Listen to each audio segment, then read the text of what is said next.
Hello everyone and welcome to this new course. In this course, we will go over the entire process of creating a Japanese street environment using Unreal Engine 5, Blender and Substance Painter.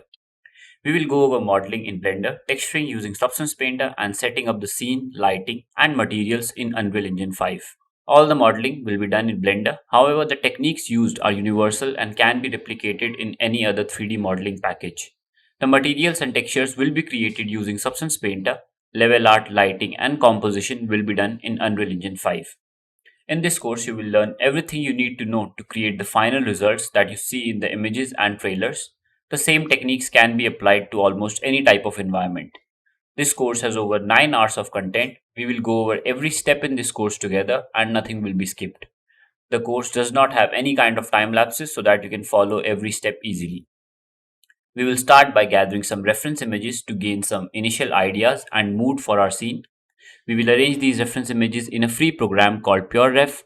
After this, we will move on to Blender and start modeling our main assets. We will start by modeling the main buildings in our scene, and after we are done with them, we will also create a bunch of different props to detail our scene even more. The entire process of modeling will be covered in Blender only. After we have modeled all our main assets, we will export them to Substance Painter to start the texturing process. We will learn to create high quality and realistic materials and the key features of Substance Painter like smart masks, generators, smart materials, etc. After this, we will import all our models and textures into Unreal Engine and set up the scene over there. The next step would be to set up our lighting and create a mood and atmosphere for our scene.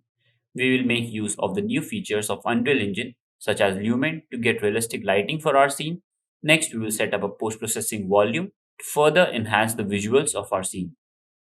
Then, we will spend some more time creating a lot of small props to further detail the scene even more, like some cardboard boxes, beer crates, signboards, etc. We will end this course by adding a couple of props from Quixel Megascans to give the environment a finishing touch, setting up different camera angles, and taking high resolution screenshots for our portfolio. So I hope to see you there in the course. Thank you.